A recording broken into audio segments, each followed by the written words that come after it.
As we're following the latest with this continuing resolution that moved through the House 217 to 215, and we're hearing from different lawmakers there outside of the Capitol Hill. We're still awaiting potentially Mike Johnson to step, as you see plenty of lawmakers, reporters awaiting his presence. Let's take you, though, outside of this to a Republican from Kentucky. I think that is Thomas Massie, the lone Democrat, the lone Republican, I should say, to vote no. Let's listen into this live on Live Now from Fox. When they wanted to do a CR in September 2024, wait till after the election. Then we were told, after the election, wait until we've got the Senate majority installed, and then we'll fight and we'll implement Trump's agenda. But there's no fight in them. There's no. It's basically Biden's agenda cut, copied, pasted into the discretionary budget. Do you expect the same thing to happen again in September? We should be doing 12 separate bills, right, and we should be doing those over the summer. I suspect there's going to be very little effort to do that, because what 12 separate bills gets you is only 1/12 of the government stops functioning if one of those 12 bills doesn't pass. This place loves to have the threat of a shutdown. They can get the Freedom Caucus to vote for Biden's agenda with the threat of a shutdown, which is what they did here today. And what's your reaction to President Trump putting on Truth Social that your days are numbered? You know, Trump, he spent the whole day attacking me and Canada, and the difference is Canada caved. But do you think, are you worried about? All right. Thomas Massie there. This is Andrew Kraft, and you've been listening there to the lone Republican who voted against House Speaker Mike Johnson's funding bill. Though the funding bill did pass, we do have Speaker Mike Johnson. He just stepped up to the podium. We do want to start it from the very beginning, and he's going to explain what happens next with all of this as this bill now goes to the Senate. Here's Speaker Mike Johnson. The Republicans stood together, and we had one Democrat vote with us to do the right thing, and that is to fund the government. This was a clean CR. It freezes funding. It's a responsible thing to do, and we're ensuring that troops continue to get their paychecks, and TSA agents continue to do their work and be paid, and essential workers on the border and elsewhere are doing their jobs. It's shameful what happened on the Democrat side. They engaged in a misinformation campaign. They put out talking points about the bill on Friday before the bill was even filed, which was Saturday afternoon. They've been lying and misrepresenting the facts about what's in the bill, and the American people can read it for themselves. It's only 99 pages long. We did our job today, and it's shameful that they will stop at nothing.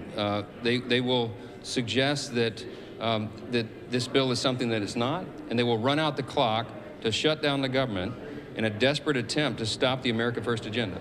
But I will tell you that President Trump and Republicans in Congress will stop at nothing to deliver on that agenda. We are going to continue to work hard. We will continue to stick together and get this job done, and it's an essential one. Now that the government funding bill has been passed out of the House, we send it to the Senate, and it falls on the desk of Chuck Schumer. He is the leader of the Democrats on that side, and he must determine whether he wants to fund the government, do the responsible thing, or whether he wants to shut the government down. And I certainly hope that there are enough Democrats in the Senate who have a conscience, who will do the right thing by the American people and take care of business over there. So, any questions? Anybody? Are you expecting a shutdown? I certainly hope not. I believe they'll do it. I believe the Republicans will stick together in the Senate as we have in the House. And I hope there are at least a number of Democrats in the Senate who will do the right thing. If not, this will be on their shoulders, and everybody in America knows that. Mr. Speaker, on the other legislative undertaking, reconciliation, some senators yesterday suggested that they can get the ball rolling by sometime like August, which is far beyond your timeline. August is far too late. No, we're going to move that ball a lot faster than that, and we'll be talking with our colleagues and friends, Republican leadership in the Senate about this.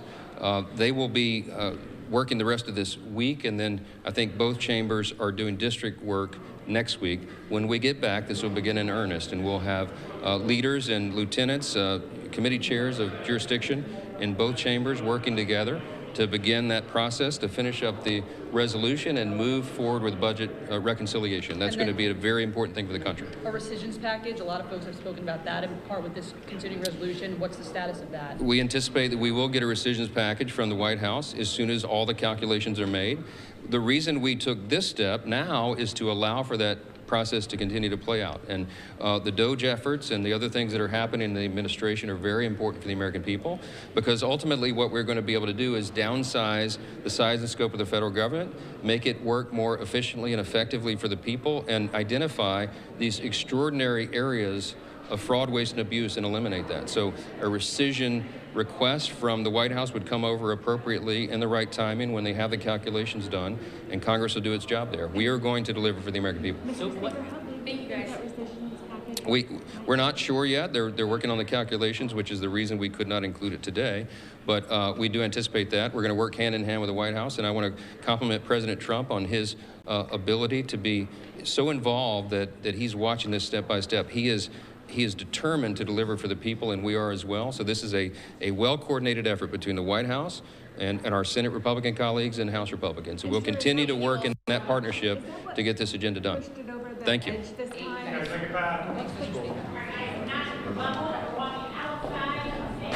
All right, there you have it. House Speaker Mike Johnson catching up with reporters after he secured a victory there for his GOP conference, only losing one vote there in Republican Congressman from Kentucky, Thomas Massie, who in the last several CR votes to fund the government, he has voted no repeatedly there, and now he is facing some blowback, though, from some in the MAGA camp about that no vote, including, and most importantly, President Trump himself here. I want to put this up.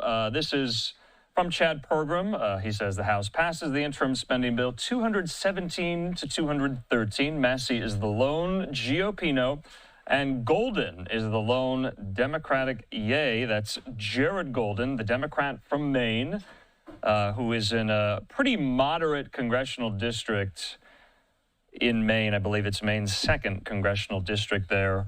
And so he bucking his own party and voting for this and kind of going against some of the Democratic messaging. Remember, House Democratic leadership had said as much for all of their members in the caucus to vote against this. So it's now passed the House. We'll see how the Senate takes it up for consideration. Remember, this is what, Tuesday night, Tuesday afternoon, depending where you are.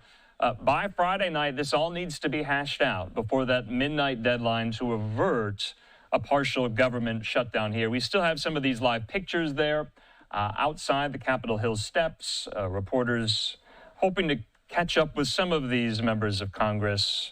Although I wanted to put this up here from Tom Massie. This was posted last night on President Trump's Truth Social, threatening Massie with the primary challenger. He says Congressman, in quotations, Thomas Massie voted to delay the debt ceiling bill from the Biden administration to the Trump administration, from September before the election to June after the election, without getting anything for this horrendously stupid move, when Republicans could have gotten everything they wanted. He additionally voted to delay the current budget disaster from the Biden administration to the Trump administration. Trump says, I was running for office at the time, doing my thing, and when I heard about this, it was quite simply hard to believe, a catastrophic mistake. Now, and virtually on every other vote, he's very simple. No. He can't even approve a continuing resolution when he approved them many times during his career as a congressman. Thomas Massie is a grandstander, and the great people of Kentucky are going to be watching a very interesting primary in the not-too-distant future there.